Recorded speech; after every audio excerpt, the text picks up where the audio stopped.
So, since we now know the banners for version 5.8, the time has come to speculate even further into the mysterious lands of the upcoming region, Nod Krai. While the community is still busy deciding whether to pull from Avwika or Emily in Phase 2 of version 5.7, a surprisingly large portion of you, 58%, to be exact, are skipping this phase entirely. Why?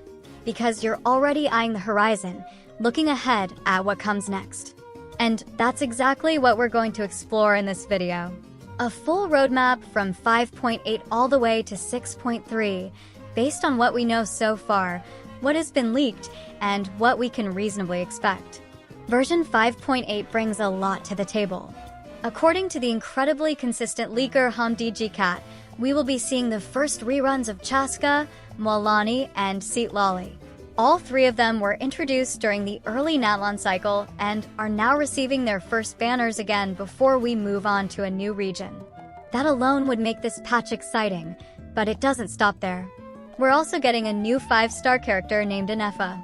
If you missed my previous videos, I highly recommend checking them out because we break down Ineffa's leaked kit, her reaction design, and what kind of role she might play in upcoming team metas. To recap briefly, Ineffa is built around a brand new elemental reaction called Lunacharged, which modifies how Electrocharged works. Rather than dealing basic AE ticks like normal Electrocharged, Moonshock damage has no innate area of effect, but it does have the ability to critically hit, and its scaling is much more complex. It involves the elemental mastery and crit stats of both contributing characters. This means reaction building becomes a lot more intentional, a lot more rewarding if executed properly, and a lot more punishing if not. Ineffa herself is likely to be a sub-DPS or enabler for this reaction. So that's 5.8. What comes next? Version 6.0 will mark the official start of the Nod Krai region. And according to current leaks and some clever patterns from previous patches, we already have a solid idea of what to expect.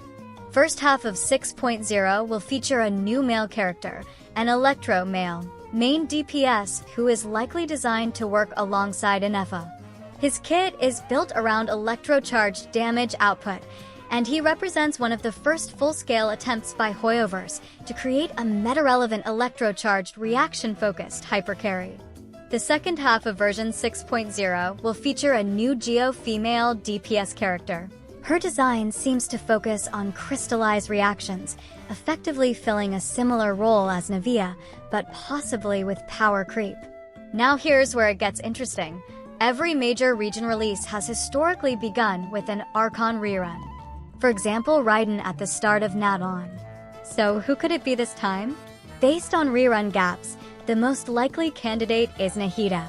Her last rerun was quite a while ago, and Sumeru's Chronicled Wish is also rumored to return sometime early in the Nod Krai cycle. It would make perfect sense for Nahida to headline the start of 6.0 alongside the new characters. As for the fourth banner in that patch, Verisa is looking like a strong possibility. She is the next Natlan character who hasn't yet had her rerun by that time, and placing her in 6.0 would ensure that every 5-star character originally from Natlan gets a rerun before we can completely say goodbye to Natlan. Moving on to version 6.1. First half of this patch will introduce a new female Pyro 5-star character. She's already being referred to as Pyro Escoffier, hinting at a sub-DPS or support role that functions similarly to Escoffier in Freeze teams, but for Pyro reactions like Vaporize. This would be a big deal because it could open up new possibilities for Hydro-Pyro compositions. With that in mind, and that another Archon rerun could possibly come here, it would also make sense to rerun Farina here, as she would synergize perfectly with this new Pyro sub-DPS. Other rerun slots in this patch will likely go to more Natlan 5-stars. Then we arrive at version 6.2, and here's where it gets spicy again. This patch will introduce another new 5-star, a Pyro male character who is described as a Vaporize-focused hypercarry. He is likely designed with the 6.1 Pyro support in mind, in the same way that Skirk and Escoffier are balanced to work together. And it is very possible that this duo will also include a team restriction mechanic, limiting ideal comps to just Pyro and Hydro characters. Hoyoverse has done this before, and maybe they want to continue this trend that Escoffier and Skirk started. But what about the Archon?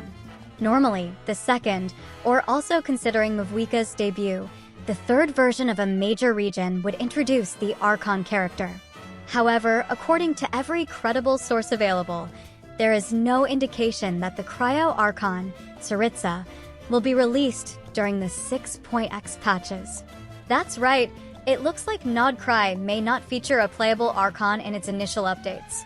Instead, version 6.2 will probably continue to build toward the narrative finale, while strengthening core elemental reactions through synergistic units.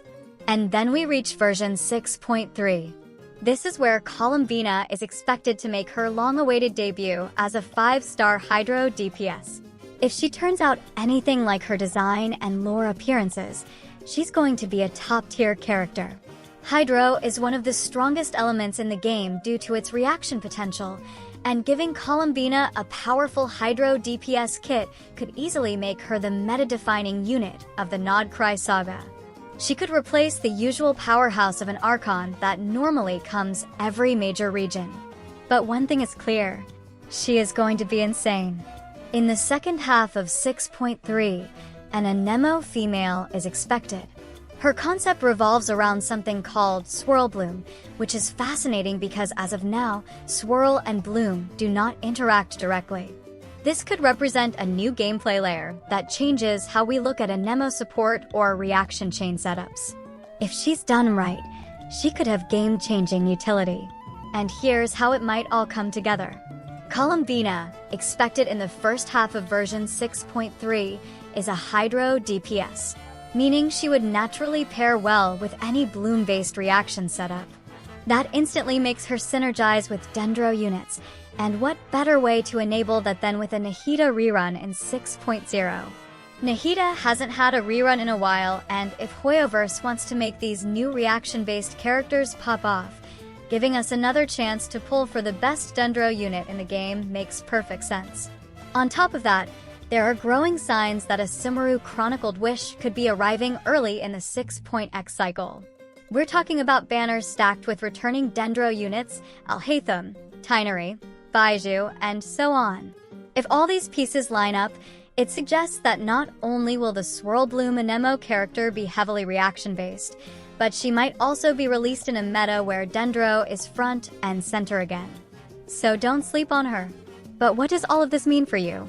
Well, first off, we're finally getting more male 5 stars. It's only 2 between versions 6.0 and 6.3, but considering Natlon only gave us Kinich as a new male 5-star, that's already a step up. Second, if you're a meta-focused player, there are a lot of synergies to keep in mind. The Pyro-Hydro duo, Lunacharge setups, and possibly new Anemone innovations will shape the Spiral Abyss meta for months to come. And of course, with all these characters on the horizon, you'll need to plan your primo gems wisely. Skip banners if they don't align with your goals. Pay attention to synergies. And don't get baited by hype unless the unit fits your account needs. Before we wrap this up, if you enjoyed the deep dive, make sure to subscribe. I'm currently aiming for 10,000 subscribers, and your support genuinely means a lot. Every sub helps keep this channel going, and I'm extremely thankful for the amazing Genshin community we've built together. Let me know in the comments what banner you're most excited about, and which of these characters you're planning to pull for. Until next time, thanks for watching, and I'll see you in the next video.